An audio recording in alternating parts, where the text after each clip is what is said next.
Welcome everybody to the first video on the Nine Realms Forge YouTube channel.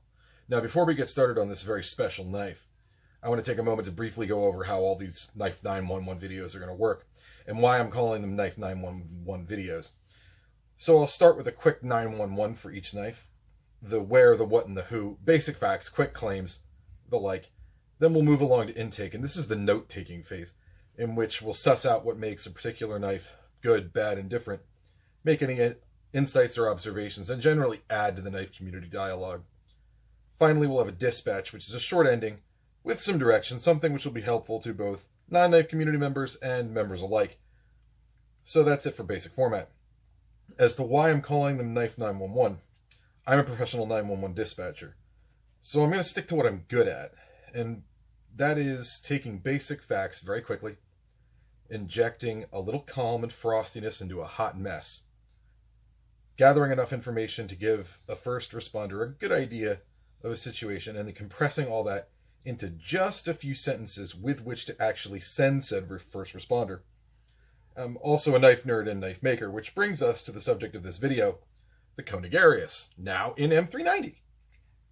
So the 911 on this guy is, well, to stick with the German theme here, we're going to say build quality, über alles. Holy finishing Batman. Right, and then we'll go into some quick stats. So the overall length is 8.5 inches, 216 mils for everybody who's not using standard. Closed, it's 4 7/8 or 124 mils. The blade is 3.5 inches or 89 millimeters. Stock is 150 thousandths or 4 millimeters. Steel's M390, weighs 4.4 ounces. Now, all those measurements are the same for the titanium scaled version, with the exception of the weight, which is 4.9 ounces as opposed to 4.4 for this one. But I got to tell you, this thing feels way lighter than it is. And even as light as it is, it doesn't feel unbalanced side to side. So that's it really for the 911. Let's take a closer look at this guy. The flipper tab has been redesigned somewhat, right? And this very, very pretty red carbon fiber scale just sort of stares right up at us. So this is aimed at the high-end, mid-tech EDC collector market, which has just been exploding over the last 4 years. The blade is a classic drop point, I'm going to call it, with a slight harpoon top. Right? And it would... most people, I think, are going to find this knife a little bit big. But, I mean, for me, take a look at the size of my hand. Like, I could use a 4-inch blade and a bit more handle for this thing, but that's just me. Everywhere you look on this knife, everything's perfect.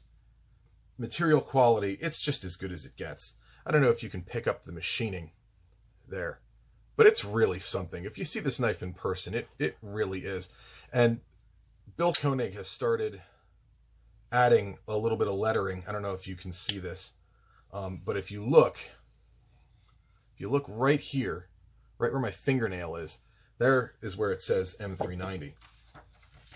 So they started identifying their blade steel, which is new for Koenig knives as far as I know. Everything's as good as it gets. Nothing's unfinished or even 90% done. Everywhere you look, it's 100% done. It's continuous quality improvements. This reshaping of the flipper tab, I never had a problem with the old one, but I mean, the new one works just as well for me. So for me, it was a solution in search of a problem. But wow, I mean, this thing is, like I said, build quality über alles. It's there. So that's the other thing that's going to strike you about this knife, is it's relatively thick blade stock. 150 thousandths is not inconsiderable for an EDC knife. But this thing is slicey as hell. And the way you do that is by making it very tall this way, right? And then grinding up real high. And this thing is hollow ground. I'm not sure if the camera can pick it up, right? But it is hollow ground. One of the trademark features of the Arius is the fuller right here into the opening hole, right? And even with my gigantor ass hands, like, I can still flick this thing open no problem. I can see why some people prefer the flipper tab delete, but I mean, I prefer to open via the flipper tab anyway. The contouring on the scales is one of those things that Bill Koenig does superbly well. It's definitely beats my Shiro in that, Shirogorov 111 in that department. And I love my 111, I really do. Both my Ariuses have had very good detents. Terrific snappy actions and benchmark level drop shuttiness. Thank you, Nick Shabazz, for giving us all that word. But like, look at this thing. This is what drop shuttiness means. It's pretty impressive. It's also really, really cleanly designed. And one part does the work of many. And that's really evident in two areas in this knife. The first is the backspacer, which is also the lanyard hole, right? It's also jimped just enough to give you purchase on it.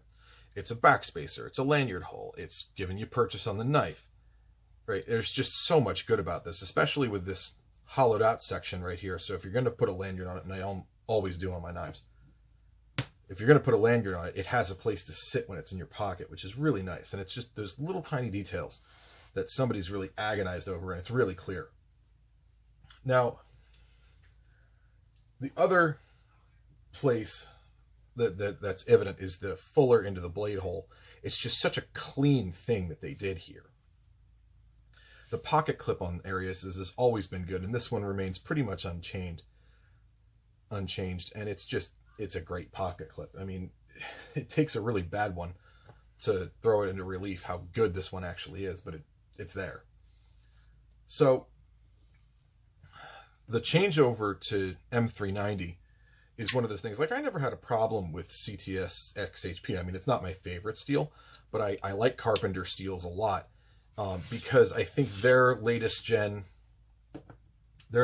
particle metallurgy process is gives you a considerably finer grain structure and a more uniform, finer crystal lattice. And it's just my impression based on having sharpened and tested hundreds of knives. Carpenter's latest generation powder metallurgy process just yields a finer grain, better crystal lattice alignment than Bowler, Uta-Holmes, or Latrobe's CPM process. And that's just me nerding out a little bit because, you know, trained engineer and all. So it makes it easier to achieve a finer edge, and it makes it easier to polish that fine edge once you do achieve it. But I think that I would really love to see them stick with a Carpenter steel. M390 is great stuff. Like, I'm never going to complain about M390. It's just, you know, holds an edge very well. It's nice and stainless, takes fine edge. But for this application where you've got this long, tall blade, BD1N is just a revision of Carpenter Steel's BD1, adding some nitrogen in. That stuff is just terrific. I mean, it really does tick all the boxes. And it's got that latest gen powder metallurgy process. All right, but I digress. This thing is not at all unbalanced. You know, even though one side is red carbon fiber and the other is titanium, and there's a big weight difference between the two, and you can feel it. No question there. You can feel it, but it just, God, so even with gigantor hands like mine, you know, it's just there. The balance is there. Everything's there. So finally, I think the dispatch on this guy, very pricey, but the value for money is undeniably there. Koenig Knives is proof that you don't have to be a large scale manufacturer to make big waves. Ariuses hold their value, so if you're on the fence about one of these things, don't be too scared to take the plunge. If you hate it, you can sell it for pretty close to what you paid for it. And if you've got the money, there are really very few better ways to spend it on a knife. So look for superb build quality, perfect and complete finishing, and excellent factory support. Bye now. Everybody have a nice night.